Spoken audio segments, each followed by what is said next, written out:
वक्रतुण्ड महाकाय सूर्यकोटि समप्रभ निर्विघ्नं कुरु मे देव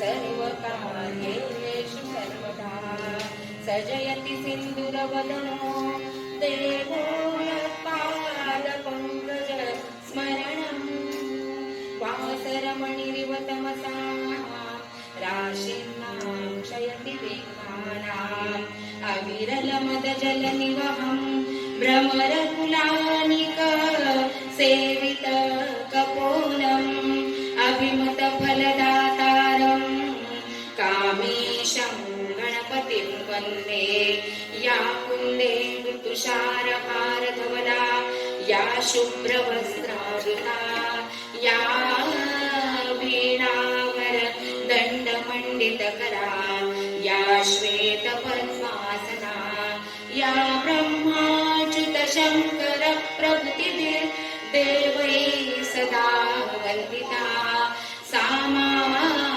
पातु सरस्वती भगवती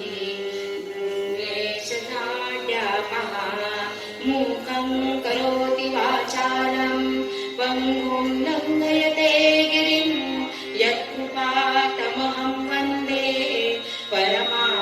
परमानन्दमाधवम् ॐ नमस्ते गणपतये श्री गणपतये नमः कैलासराणा शिवचन्द्रमौळी फणीन्द्रमाता मुकुटीधराणि कारुण्यसिन्धु भवदुःखहारी तुझ वीण शंभो मज कोण तारी ब्रह्मानन्दं परमसुखदं केवलं ज्ञानमूर्तिं द्वन्द्वातीतं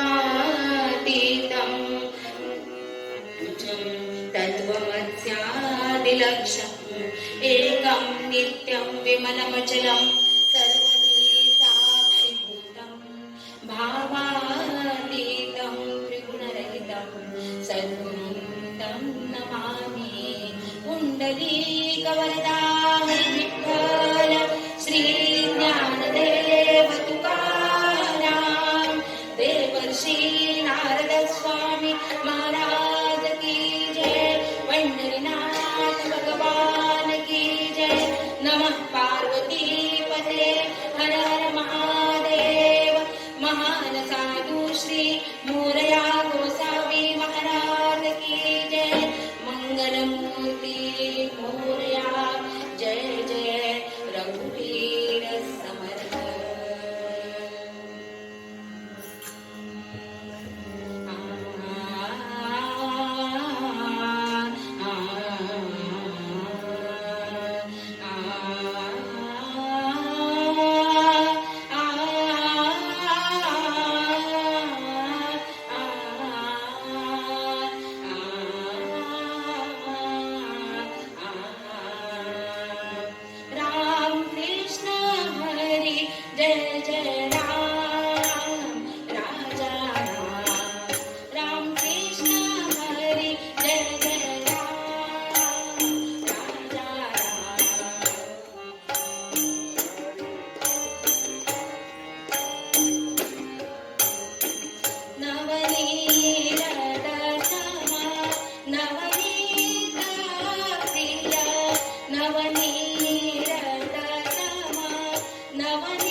हरी जय जय राम राजा राम राम कृष्ण हरी जय जय राम राजा राम राम कृष्ण हरी जय जय राम राजा राम दुर्वासोनुत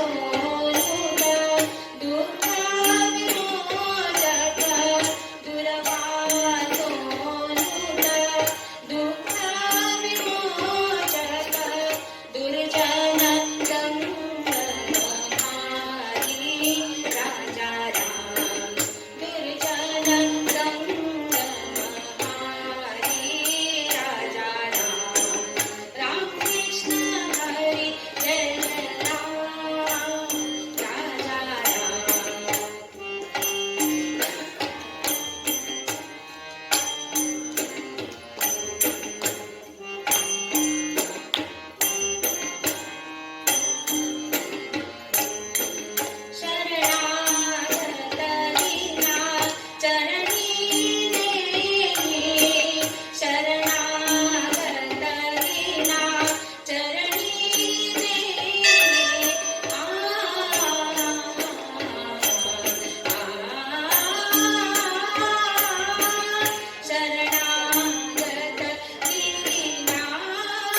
आपल्या सर्वांमध्ये हृदयस्थ भगवंताला नमस्कार करून कीर्तनाला पूर्व रंगाला सुरुवात करतात.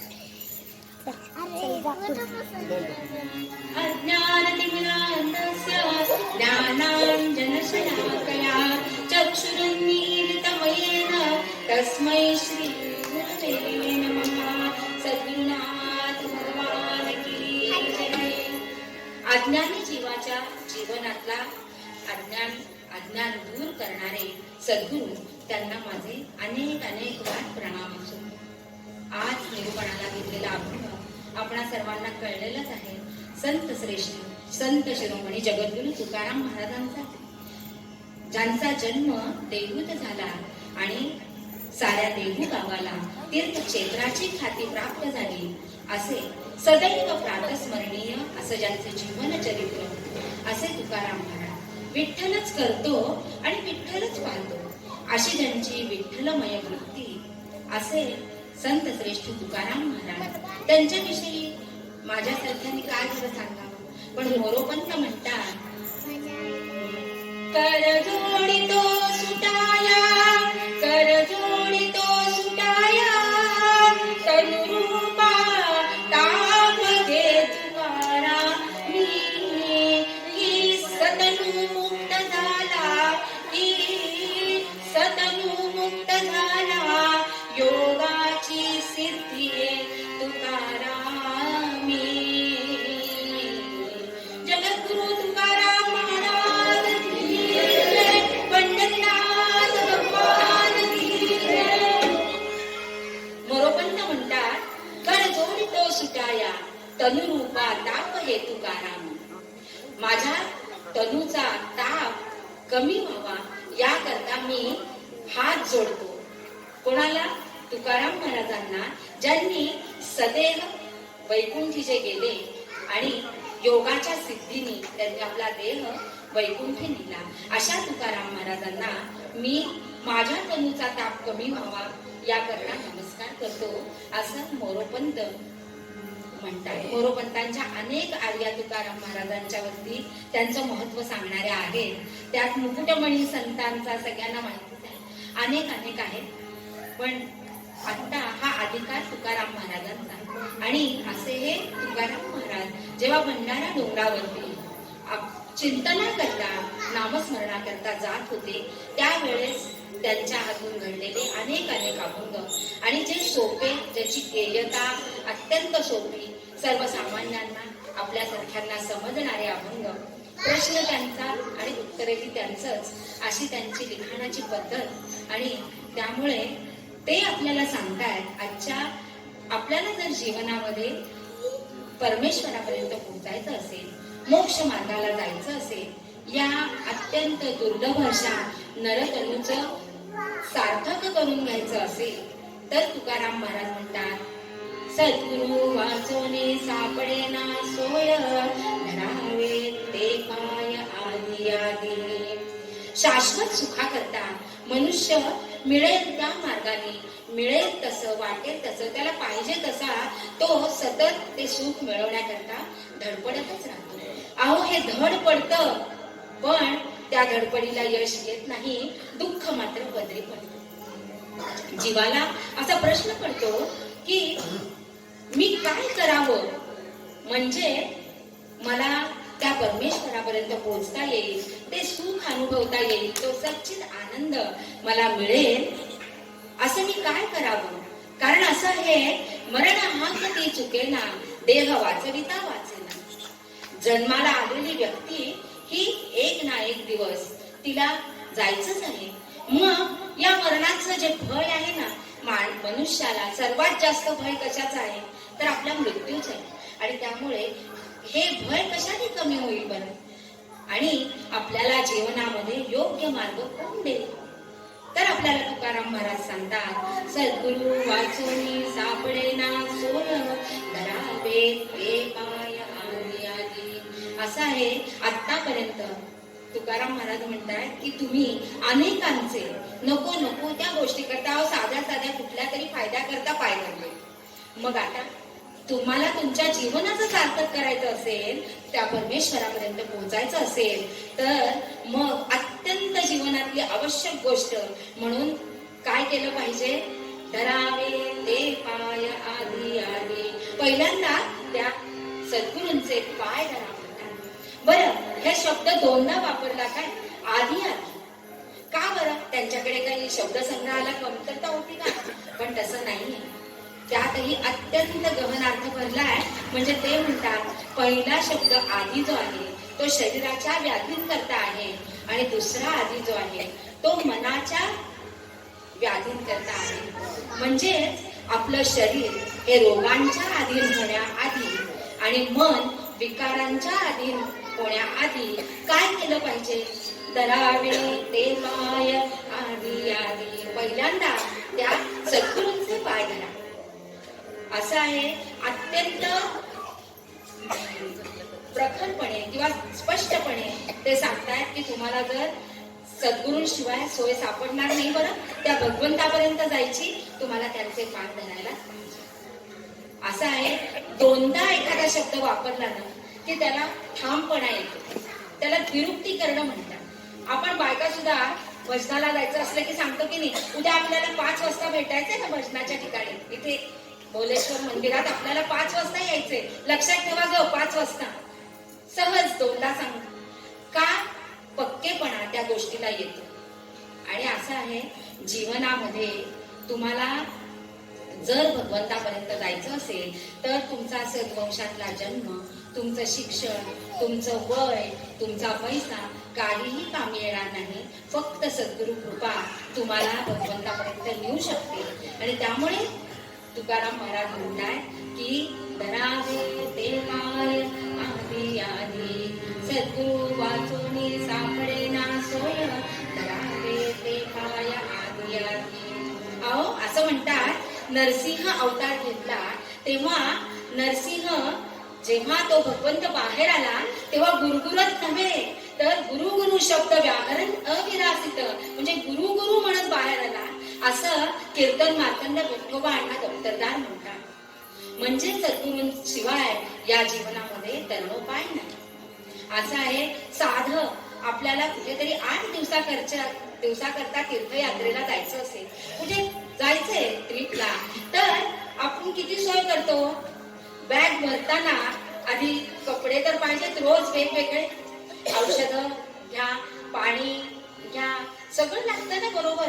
आणि काहीतरी समजा गाडीत नाही मिळालं तर काहीतरी, सगळ्या सोयी. म्हणजे 8 दिवसाकरता जाण्याकरता जर त्या बॅगेमध्ये बॅटरी सकट, कात्री सकट, सुई दोऱ्या सकट सगळ्या सोयी जर आपण नेत असू तर भगवंतापर्यंत पोहोचण्याकरता आपल्याला काय केलं पाहिजे? धरावे ते पाय आधी आधी. असं आहे. उत्तर भारतातील महान संत कबीरदासजी, त्यांच्या जीवनामध्ये सद्गुरू मिळवण्याकरता त्यांना फार त्रास झाला बरं, पण त्यांना सद्गुरू कृपा त्यांच्यावर झाली आणि आश्चर्य घडलं.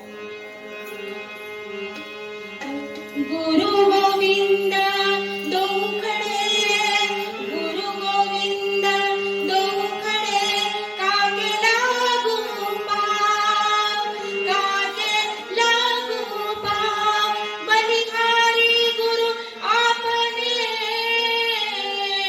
गोविंद दियो बताय, गोविंद दियो बताय, भजो रे राम गोविंद भजो रे मैया, राम गोविंद भजो रे मैया, राम गोविंद राम गोविंद हरे, भजो रे मैया, राम गोविंद हरे, भजो रे मैया, राम गोविंद हरे, भजो रे मैया, राम गोविंद हरे, राम गोविंद हरे, राम गोविंद हरे.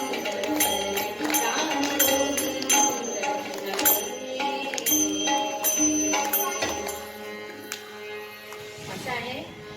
कबीरदासजींना एकाच वेळेस असा चमत्कार झाला. सद्गुरूंचा कृपा हस्तकार मिळाला. सद्गुरू आणि समोर गोविंद प्रत्यक्ष दिसून आले. मनामध्ये प्रश्न आला, नमस्कार कोणाला आधी करावा? कोणाला नमस्कार करावा बरं? पण विश्वासपूर्वक त्यांनी नमस्कार केला. कोणाला? आपल्या गुरूंना त्यांनी साष्टांग दंडवत घातलं. कारण समोर जे आहे ना तो प्रत्यक्ष परमेश्वर आहे, तो गोविंद आहे, हे त्या सद्गुरूंमुळे कळलं. असे संत कबीरदासजी त्यांच्याच एका पदामध्ये सद्गुरूंचं महत्व सांगताना म्हणतात, कौन बतावे बाट गुरु बिन, कौन बतावे बाट गुरु बिन, कौन बतावे बाट गुरु बिन, बड़ा बिकट यमघाट गुरु बिन, बड़ा बिकट यमघाट गुरु बिन, कौन बतावे बाट गुरु बिन, कौन बतावे बाट गुरु बिन,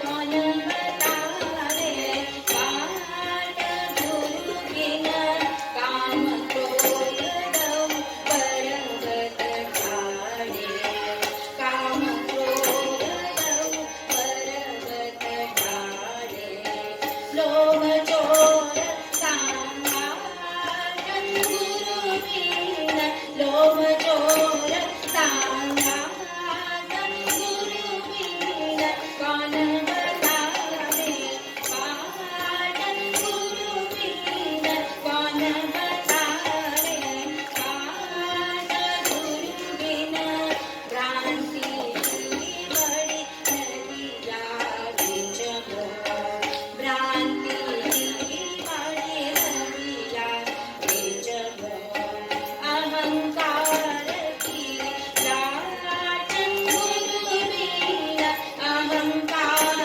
की लाट गुरु बिन, कौन बतावे बाट गुरु बिन, कौन बतावे बाट गुरु बिन, कहत कबीरा सुनो भाई साधो, कहत कबीरा सुनो भाई साधो, क्यों तरनाय बाट गुरु बिन, क्यों तरनाय बाट गुरु बिन, कौन बतावे बाट गुरु बिन, कौन बतावे, कौन बतावे, कौन बतावे सद्गुरुनाथ भगवान की जय.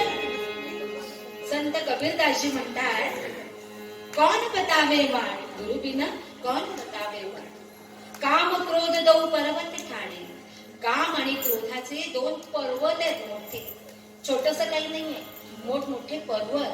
आणि त्यातून बरोबर काय आहे तर लोभाचा चोर मनामध्ये सतत जागृत आहे. बरं, शंका इतक्या, श्रद्धा कशावरही पूर्ण नाही. आणि त्यामुळे भ्रांती की बडी नदिया विचम, थोडं थोडं का शंका नाही, मोठी नदीच वाहतीये शंकांची. त्यामुळे कुठे श्रद्धाच नीट बसत नाही. आणि त्याचबरोबर अहंकाराच्या लाटा, छोटासा अहंकार आपल्याला माहितीये, आपल्याला नामदेव महाराज सांगतात, अहंकाराचा वारा अन्न लागो राजसा, माझी या विष्णुदासा भावी भावी. अहंकाराचा छोटासा वारा जरी लागला तर काय होतं. आणि इथे ते म्हणतात अहंकाराच्या लाटा आहेत म्हणतात. आता या लाटांमधून कसं काय त्या भगवंतापर्यंत पोहोचायचं. आणि म्हणून कबीरदासजी म्हणतात की कहत कबीरा सुनो भाई साधो, क्यों तरनाय घाण. गुरूंना बरोबर न घेता जाताच कशाला, गुरूंना बरोबर घ्या. आणि म्हणून तुकाराम महाराज सांगतात, सद्गुरु वाचोनी सापडेना सोय, धरावे प्रेमाय आर्यानी. असं आहे, जत्रेमध्ये जेव्हा आई आपल्या बाळाला घेऊन जात असते ना, तिने बाळाचा हात घट्ट धरलेला असतो. जाता जाता जाता त्याला खेळणी दिसतात, त्याचं मन खेळण्यांकडे ओढतं. खाऊ दिसतो, खाऊकडे. कपडे दिसतात, असं करता करता जिथे तिथे तो आपल्या आईचा हात सोडायला बघून त्याला मोह पडत असतो. पण त्या आईनं असा घट्ट हात धरलेला असतो ना, तिला त्या परमेश्वराला तिथं नेऊन आपल्या बाळाचं डोकं तिथं टेकवायचं असतं, ज्या भगवंताची जत्रा असते. मग तसं तुम्ही सद्गुरूंच्या हातात आपला हात देऊन टाका ना. म्हणजे मोहाच्या अनेक गोष्टी, मोहाच्या, लोभाच्या, क्रोधाच्या, अहंकाराच्या अनेक गोष्टींपासून सद्गुरू तुम्हाला सतत तुला काय हवंय जीवनामध्ये हे आपल्याला दाखवत राहतील. हात ओढून ओढून आपल्याला त्या परमेश्वराकडे नेतील. आणि म्हणून हा यमघाट इतका अवघड आणि तो तरण्याकरता अवघड असताना सद्गुरूंशिवाय जायचंच कशाला? जे आपल्याला पक्केपणाने तिथे त्या भगवंतापर्यंत नेऊन सोडणार आहे, अशा सद्गुरूंना आपण सोडायचं का? आणि म्हणून तुकाराम महाराज म्हणतात, सद्गुरु वाचोने सापडे ना सोड, धरावे ते माय आलियानी. असं आहे की एकदा एक व्यापारी एका गावातला, तो व्यापारासाठी व्यापार करणे, छोटं गाव होतं आणि नदी होती मध्ये. नदीतून पलीकडे जाऊन मोठ्या बाजारपेठेमधून सामान घ्यायचं होतं. सगळं सामान घेता घेता अख्खा दिवस गेला. संध्याकाळ उशीर झाला आणि यानं सगळं सामान आणलं. आता न्यावं कसं पलीकडे? एक दिवस तिथे थांबावं, त्या नाविकाची वाट पाहावी, पण नाही. नाविकानं त्याची नाव नांगराला जोडून ठेवलेली आणि तो तिथनं गायब. उशीर झालेला होता. पण याला आता इतकी घाई, किती शांत आहे म्हणे नदी, काय हरकत आहे, मी आज सगळं घालतो आणि पलीकडे मीच नाही तो वलवून, काय हरकत आहे, मला येतं की तेवढं वलवता, शांत तर दिसते, असं म्हटला. आणि त्यानं सगळं सामान त्या नावेमध्ये घातलं आणि स्वतःच वलवायला सुरुवात केली.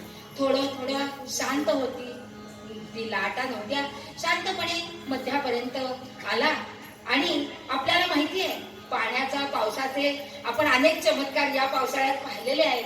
आणि त्यामुळे अचानक उसळलं की, आणि आता त्या भराभर मोठमोठ्या लाटा येऊ लागल्या. तसं याला आता कसं पलीकडे जायचं कुठे समजते. आणि त्या सगळ्या मालासकट स्वतः त्याची नाव त्या पाण्यात बुडली.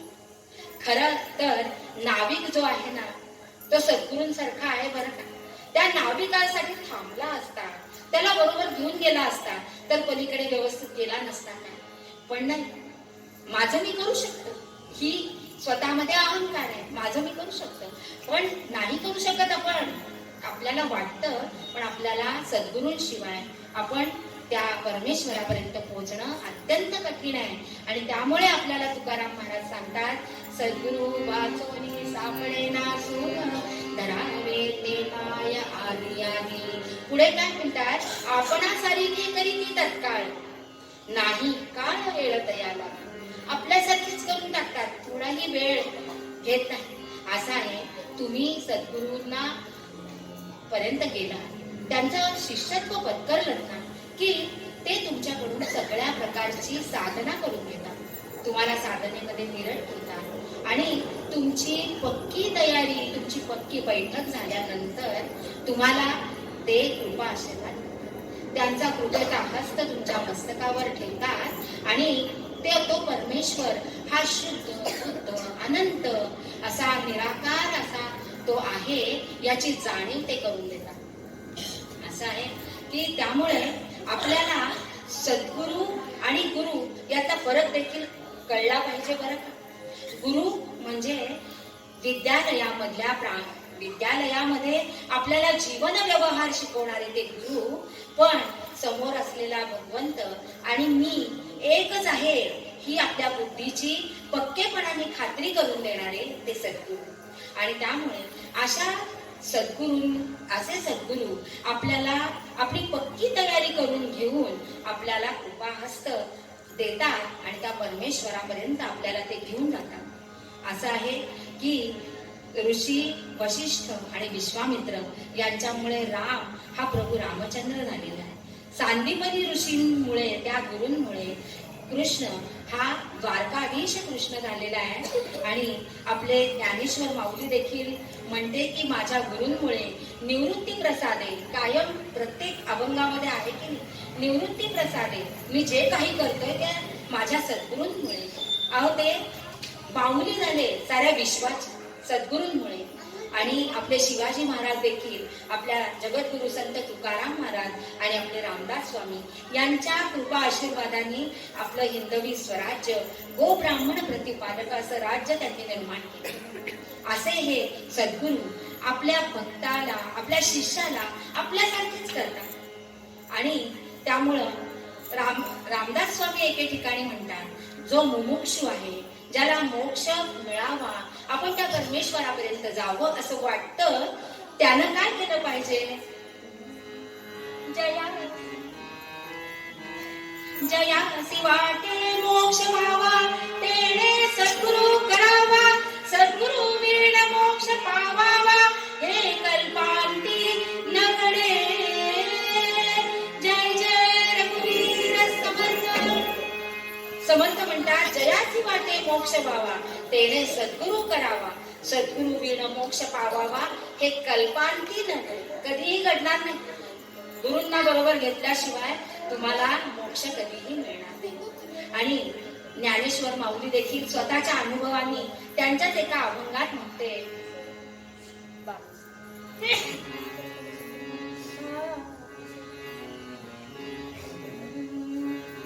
सद्गुरु सारीखा असता पाठी राखा, सद्गुरु सारीखा असता पाठी राखा, इतरांच्या देवा कोण करे, कोण करे. सद्गुरु सारीखा असता पाठी राखा, सद्गुरु सारीखा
ती म्हणते, सद्गुरु सारिखा असता पाठीराखा, इतरांच्या लेखा कोण पडे.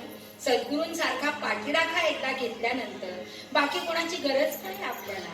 अहो, राजाची राणी काही कोणाकडे काही मागते का? एक टाळी वाजवली की मनाची अयोग्य सिद्धी, काय पाहिजे ते तिला मिळून जातं.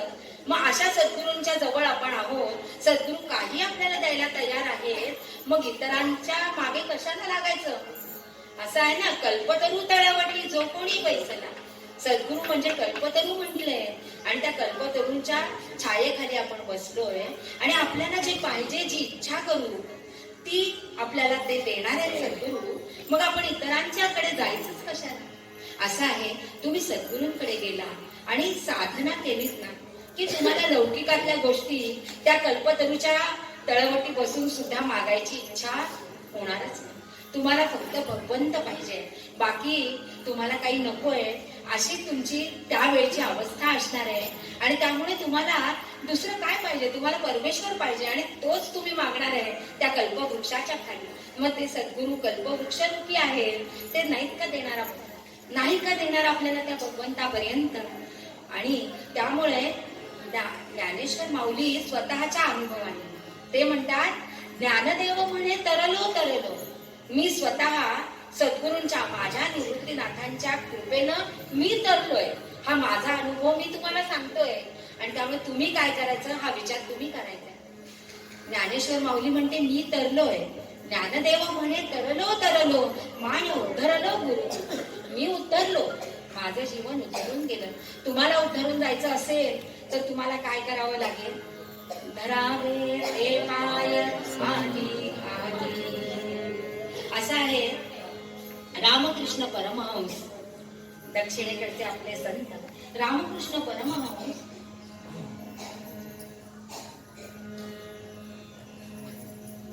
हे एकदा त्यांचे शिष्य विवेकानंद, या विवेकानंदांना त्यांची आधीची परिस्थिती फार उत्तम होती बरं का विवेकानंदांची, आणि नंतर मात्र त्यांच्याकडे काहीच नव्हतं, अगदी नोकरी सुद्धा त्यांना लवकर मिळत नव्हती. आणि अशा वेळेस ते म्हणाले की तुम्ही माझे सद्गुरू, तुम्हाला कळत नाही का, मला आता नोकरी हवी आहे, मला काहीतरी द्या. तर म्हणे, मी कशाला द्यायचं, त्या काली मातेकडे जा आणि तिच्याकडे माग. आता तिच्याकडे मागायला गेले, आज जाऊन नमस्कार करतात देवीला आणि म्हणतात, ज्ञान दे, वैराग्य दे. मागितलं, नोकरी मागायला गेले होते, पण सद्गुरूंच्या कृपेने त्या देवापुढे उभं राहिल्यावर मला नोकरी दे अशी लौकिकातली गोष्ट मागू शकणार आहेत का. ते म्हटले, ज्ञान दे, वैराग्य दे, मुक्ती दे. म्हणजे सद्गुरूंच्या छायेखाली एकदा तुम्ही गेलात ना की तुमची लौकिक मागण्याची वृत्तीच नाहीशी होऊन जाते आणि त्यामुळे तुम्हाला भगवंतापर्यंत लवकर पोहोचता येते.